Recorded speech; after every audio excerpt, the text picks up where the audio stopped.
Bonjour à tous, nous retrouvons aujourd'hui pour une série de vidéos pour la revue Abeilles en Liberté. Nous recevons aujourd'hui Henri Georgi. Bonjour Henri. Salut. Qui est du coup apiculteur contributeur pour le magazine.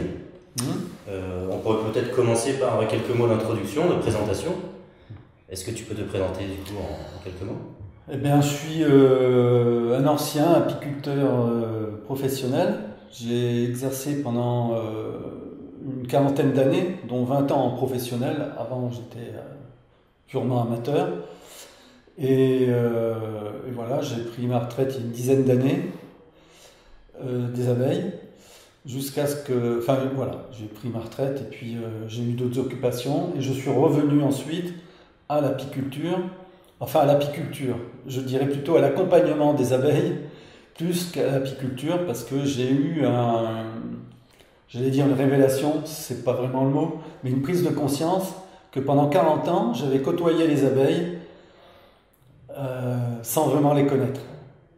Et je pense que je suis pas un cas particulier. Je pense qu'on peut vivre au milieu des abeilles en producteur, en exploitant les abeilles pour leur miel et en passant totalement à côté d'elles. Voilà, donc moi, au bout d'un moment, au bout de 2-3 ans où j'étais à la retraite, je suis revenu un petit peu sur les abeilles, plus que sur la production, bien sûr, et je me suis dit, il faut que j'apprenne à savoir qui sont vraiment les abeilles, qui elles sont ces abeilles, avec qui j'ai vécu aussi longtemps, et que dans le fond, je ne connais pas très bien. Je connaissais les méthodes, les techniques, les transhumances, les traitements, tout ce qui va avec l'apiculture pro. Mais les abeilles elles-mêmes, j'étais passé à côté. Et donc je suis rentré à ce moment-là dans leur monde. Et je dois dire, je ne regrette pas. Et c'est justement d'ailleurs pour ça qu'on t'a invité aujourd'hui à parler de l'abeille, et donc pas forcément directement de l'apiculture. Puisqu'on a commencé du coup cette série de vidéos pour Abeilles en Liberté autour de l'observation de l'accompagnement de l'abeille et notamment de la ruche de biodiversité. Et aujourd'hui, tu es aussi là donc, en tant que contributeur, mais aussi en tant que professionnel. Tu t'es spécialisé dans une forme de ruche de biodiversité qu'on appelle la ruche-tron. Les ruches-trons, oui. Alors pourquoi les ruches-trons? Tout simplement parce que j'habite dans les Cévennes. Et la ruche-tron, c'est la ruche patrimoine, un petit peu dans les Cévennes. Parce qu'on en trouve plein, il y a plein de ruchers-troncs. Alors que cette ruche-tron, elle a été utilisée dans le monde entier, en fait. En toute la France, bien sûr, mais dans le monde entier. Les troncs ont été les premiers logements, on va dire, nids pour les abeilles. On verra peut-être après plus précisément. Pourquoi il en reste dans les Cévennes? Tout simplement parce qu'elles sont en châtaignier, elles étaient faites en châtaignier. Et le châtaignier est un bois quasiment imputrescible, si bien qu'aujourd'hui, il m'arrive de travailler sur des ruches qui ont, pour certaines, presque 300 ans. 300 ans, c'est quand même pas rien. Voilà. Donc c'est ça qui m'a attiré, c'est ce volume. D'abord, c'est le châtaignier, ce volume, ce tronc de châtaignier qui fait partie du pays. La lauze en schiste qui est posée dessus, qui fait partie du pays. Et à mes débuts, en tout cas, dans cette prise de conscience, les abeilles noires qui font sévenoles, qui font partie aussi du patrimoine des collines, là, le patrimoine vivant des collines. Donc j'avais tout, j'avais le vivant, j'avais la végétation, le bois, j'avais le minéral avec le schiste. J'ai dit, mais je suis rentré là-dedans à fond la caisse, quoi. Et d'ailleurs, du coup, donc, tu parlais à l'origine de cet accompagnement des abeilles. À quel niveau, en fait, pour toi, la ruche-tron, la ruche de biodiversité, en fait, était un bon moyen, un moyen efficace, justement pour observer et peut-être même participer à la conservation de l'abeille noire actuellement? Alors, la ruche-tron, c'est un volume. La ruche en paille, c'est un volume. La ruche à cadre, c'est un volume. Alors, on parle de ruche de biodiversité parce qu'on essaie de... Je ne parle pas de la ruche à cadre, dans ce cas-là. Les ruches de biodiversité, ce sont des volumes qu'on espère être idéaux pour les abeilles, tant par l'isolation qu'on peut trouver, qu'elles forment, qu'elles offrent, que par le volume, qui peut être rond ou peu importe la forme d'ailleurs, peu importe la forme. Voilà, ce sont des ruches que les abeilles vont trouver, pourraient trouver naturellement, qu'elles pourraient choisir naturellement dans la nature. Le tronc est le plus bel exemple, puisque le tronc creux, ça a été un des premiers habitats de la ruche.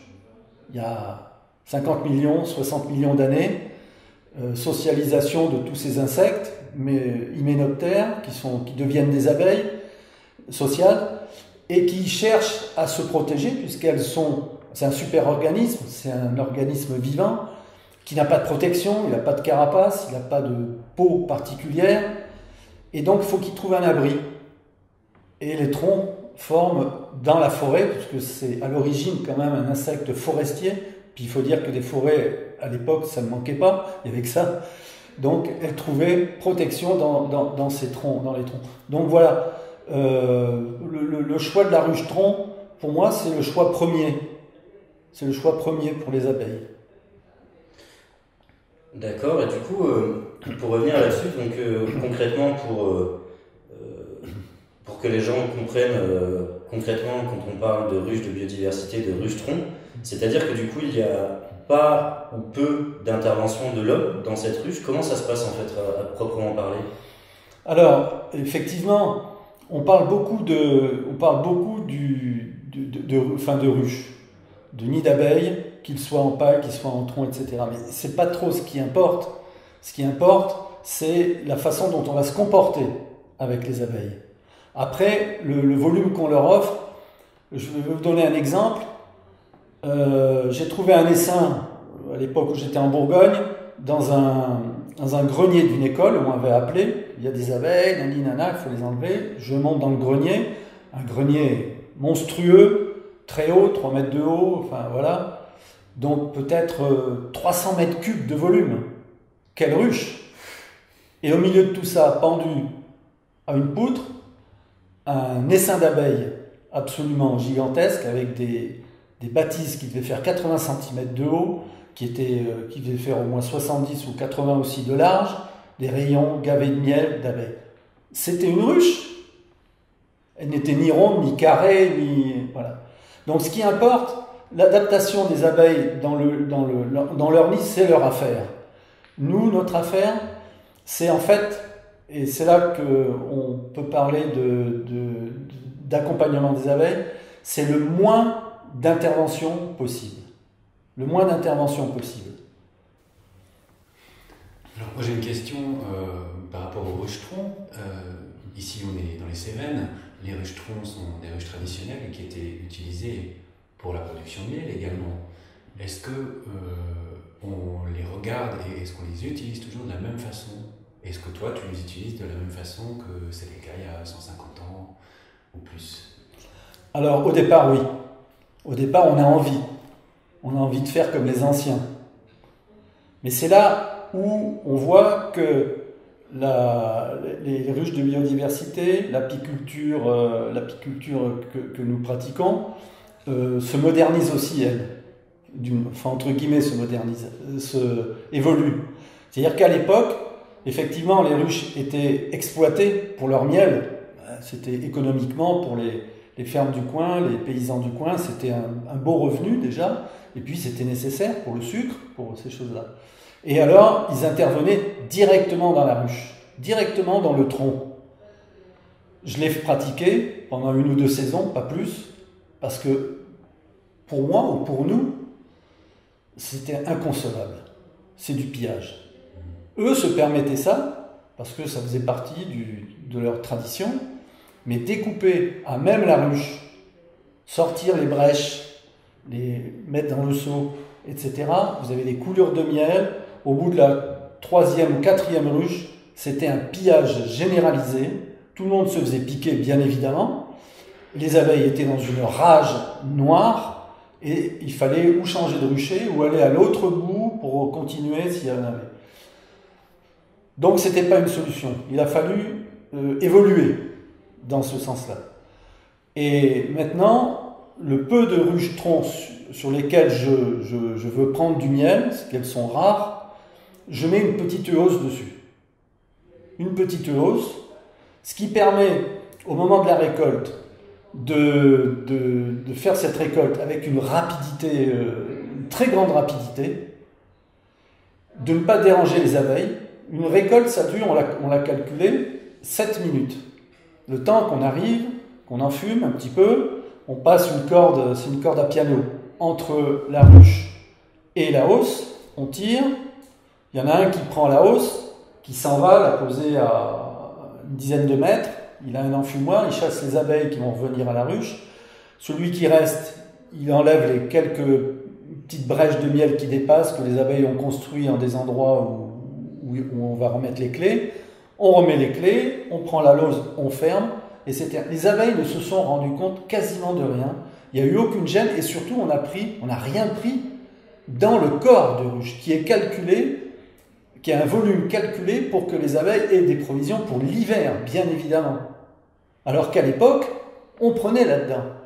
Et si la météo, comme par hasard, devenait mauvaise à la suite de cette récolte, les abeilles se retrouvaient sans provision d'hiver. Alors eux, à l'époque, ils s'en foutaient complètement, parce que des essaims, ils en avaient à foison. Un essaim qui crevait, ils en avaient rien à fiche, on mettait un essaim, terminé. Nous, c'est plus le cas. On est obligé, déjà de par une certaine éthique, de ne pas aller dans le corps de ruche, d'aller creuser là-dedans, mais aussi par la raréfaction des essaims, on est obligé de faire très attention à ça. Donc plus de récolte dans les ruches, aucune.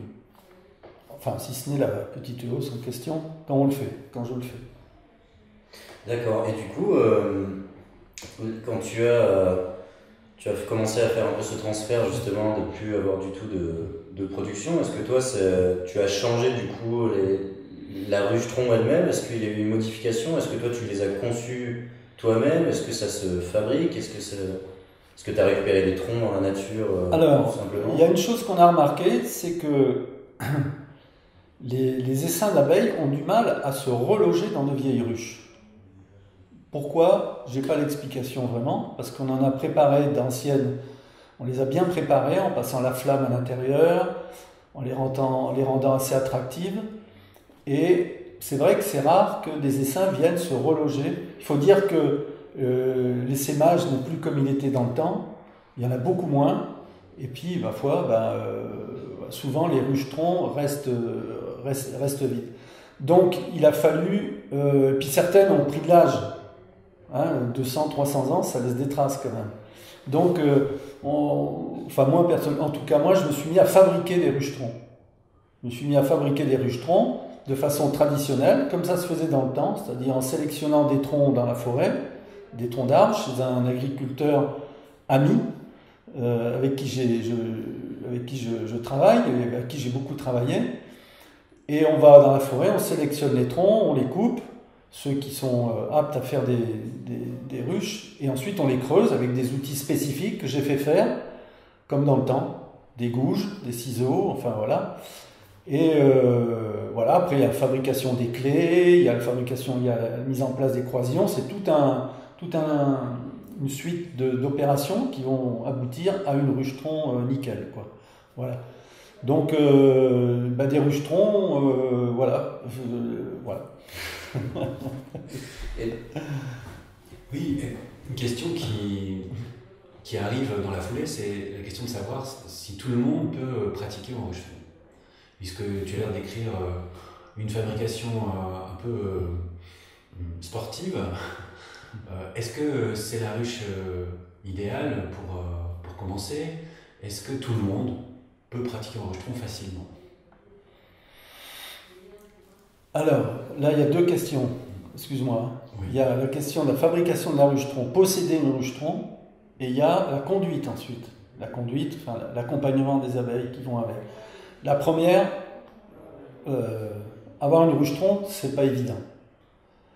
C'est pas évident parce que ça touche à plein de points différents. Sélection du tronc.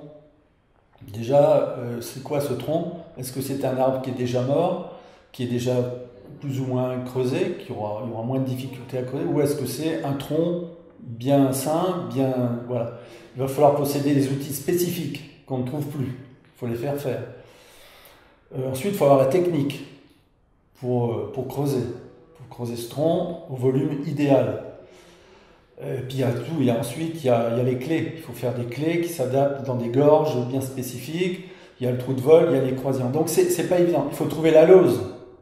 La lauze, en Lozère, il ne reste plus beaucoup de carrières de schiste. Il doit en rester deux ou trois, à ma connaissance. Il faut aller parlementer pour avoir des feuilles de schiste qui ne soient pas trop épaisses, parce que c'est terriblement lourd sinon. Ensuite, il faut le tailler, cette lauze, il faut la tailler.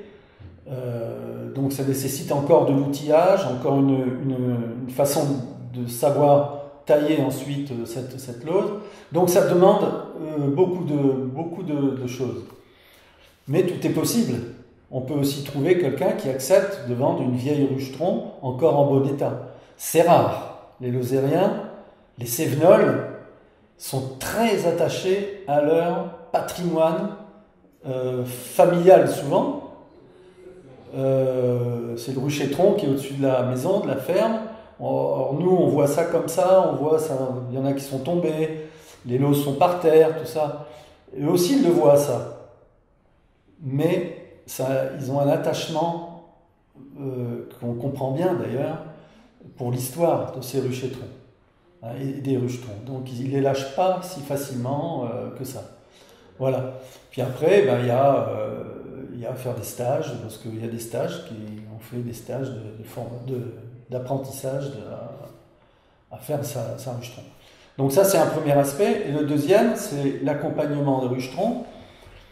Alors, je l'ai dit au début, le moins d'intervention possible. Donc, ça veut dire, c'est une notion de simplification déjà apparente.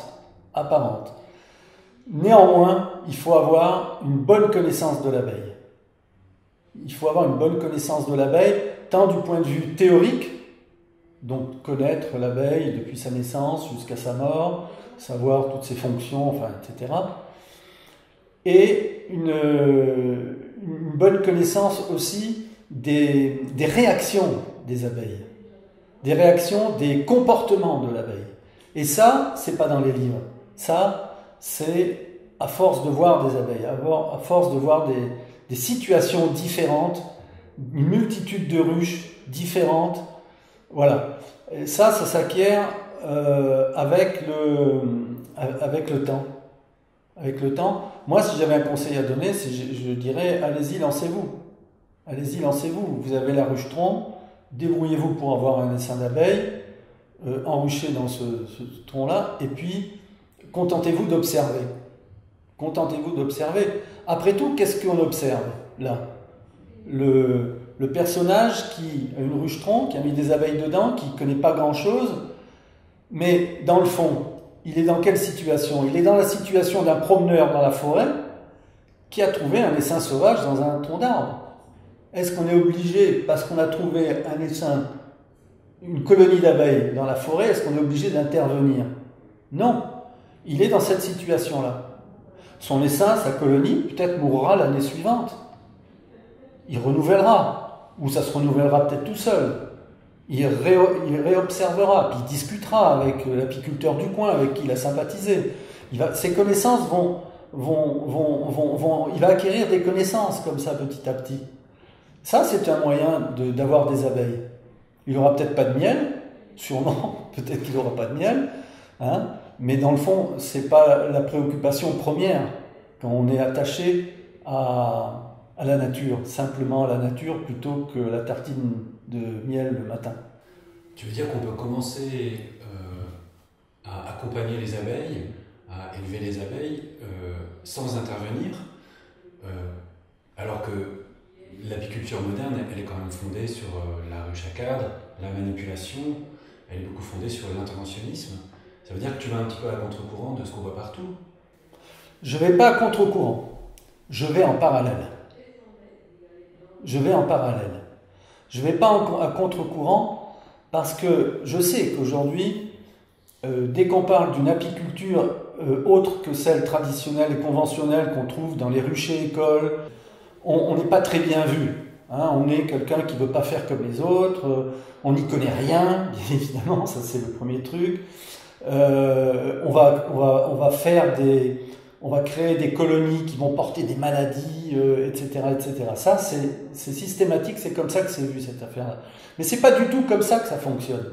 C'est pas du tout comme ça que ça fonctionne. Il y a l'apiculture traditionnelle, productrice de miel. On va pas aller contre. Tout le monde veut du miel, tout le monde veut manger du miel. Et il n'y a qu'à regarder dans les supermarchés, il y a des allées de 50 mètres de long avec 350 miels différents. C'est comme ça, on ne va pas révolutionner tout ça. Par contre, si en parallèle de tout ça, on a des abeilles que moi j'appellerais libérées des contingences de l'apiculture, de toute ce poids que les abeilles doivent porter pour la production, c'est pas une opposition à l'autre apiculture, c'est une autre direction. Et je dirais même qu'il y a des ponts, il peut y avoir des ponts entre cette apiculture d'exploitation et cette apiculture. Et cette façon de mener les abeilles en les laissant libres. Tout simplement parce qu'on l'a remarqué, les abeilles disparaissent de plus en plus. Il y a de moins en moins d'essaims, il y a de moins en moins de colonies dans la forêt, enfin n'importe où, dans la campagne, etc. Et on a besoin de cette apiculture-là, parce que c'est eux qui ont les cheptels, les abeilles qui essaiment et qui vont s'échapper de chez eux pour aller nous rencontrer, nous.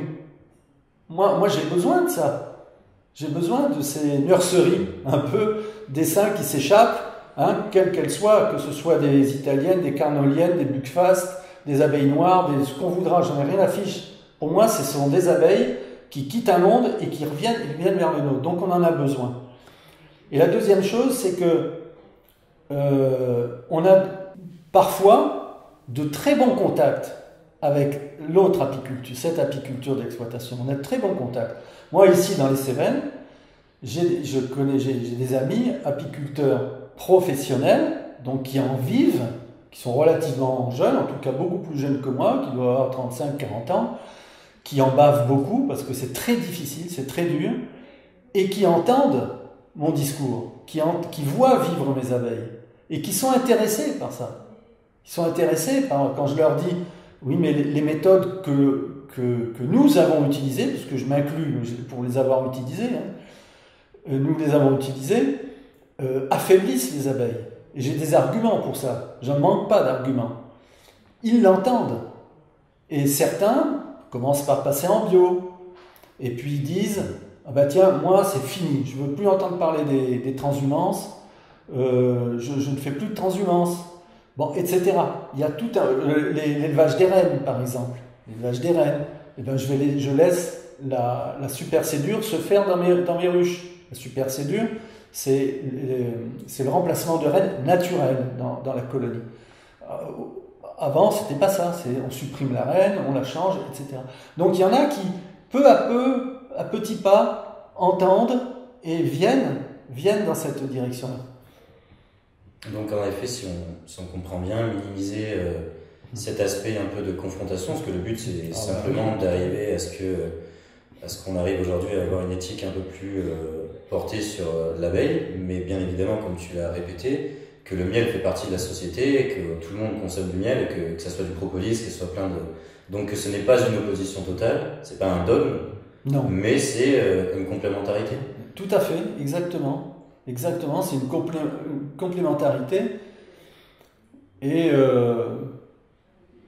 par exemple, on peut avoir même dans un rucher de la ruche de production et de la ruche, donc tronc par exemple, de la ruche de biodiversité. Oui, ben c'est des questions qu'on me pose. Est-ce que je peux, si j'avais des ruches troncs, est-ce que je pourrais faire une exploitation et en vivre, par exemple? C'est une question que beaucoup de jeunes ou de personnes qui ont un domaine, par exemple, et qui se disent, bah tiens, est-ce que je vais pouvoir en vivre? Alors, en vivre, avec des ruches troncs ou des ruches de biodiversité, c'est difficile. Si on voit le rapport entre ruches de production qui vont tabler sur, allez, on va dire, pour simplifier, 20 kg de moyenne par an, et là 5 à 6 kg de moyenne par an, il va falloir, on voit le rapport, hein, c'est pas évident. Par contre,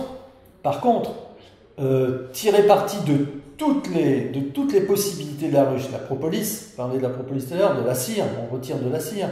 Le miel, c'est pas du miel commun, c'est pas du miel qui sort d'un extracteur, c'est un miel qui est pressé, c'est un miel de valeur, c'est un miel qui va se vendre beaucoup plus cher qu'un miel s'il est mis en valeur, si l'apiculteur sait parler de son miel et montrer d'où il vient, de quel travail il vient des ruchetrons. J'ai rencontré un apiculteur en Ardèche qui presse son miel. Lui, enfin, il est bien équipé, il a une presse exprès pour ça, et il vit très bien. Après, c'est une question de sortir des rails conventionnels et d'imaginer autre chose. Est-ce que la ruche-tron est une ruche d'avenir? Ouais. Oui. Pourquoi, à ton avis? Alors, elle est une ruche d'avenir parce que là, tu me lances sur un sujet qui va peut-être dépasser nos... On est sur la dernière question. Là, on est sur la dernière question. C'est une ruche d'avenir, pourquoi? Du fait qu'on laisse les abeilles vivre leurs équilibres intimes en toute liberté, sans intervention, sans intervenir sur leur expansion du printemps jusqu'à l'automne, sans rajouter de cadre, de cire gaufrée, sans changer les reines. Voilà, elles vivent leur intégralité de vie naturelle. Ce sont des abeilles qui sauront s'adapter aux changements climatiques qui sont hyper rapides aujourd'hui. Hyper rapides. Alors pourquoi je dis ça de ces abeilles-là et pas des abeilles qui sont, on va dire, dans des exploitations assez intensives,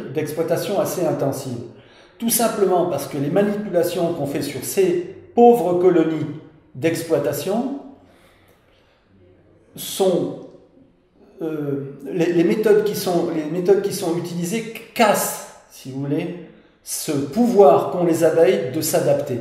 Je prends un exemple. Changement de reine tous les ans. Comment voulez-vous qu'une colonie qui voit sa reine changer tous les ans, donc des générations d'abeilles qui sont issues de reines différentes, puisqu'on ne met pas la main, on va chercher une cellule royale ici, on commande sur internet une reine qui vient de je ne sais pas où, la génétique familiale n'existe plus. Les abeilles apparaissent, travaillent, disparaissent. C'est tout. Il n'y a pas d'histoire familiale, il n'y a pas d'histoire dans l'avenir, et ni dans le passé du coup.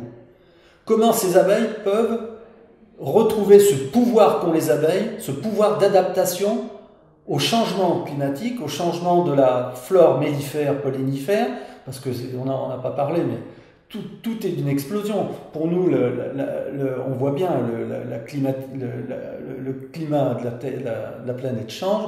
Pour nous, tout change aussi, on le voit, hein, inondations, incendies, etc. Les chaleurs extrêmes. Les abeilles, c'est pareil, il faut qu'elles s'adaptent. Or, pour s'adapter, il faut vivre dans ces équilibres intimes. C'est plus le cas dans les ruchers d'exploitation intenses quand même. Merci Henri, merci beaucoup de t'être prêté au jeu, merci de nous avoir accueillis chez toi en Terre Sévenole. C'est moi qui vous remercie d'être venu chez moi. Et puis on se retrouve, je pense, sur de prochaines pages d'Abeilles en Liberté. Ouais, bien sûr, oui.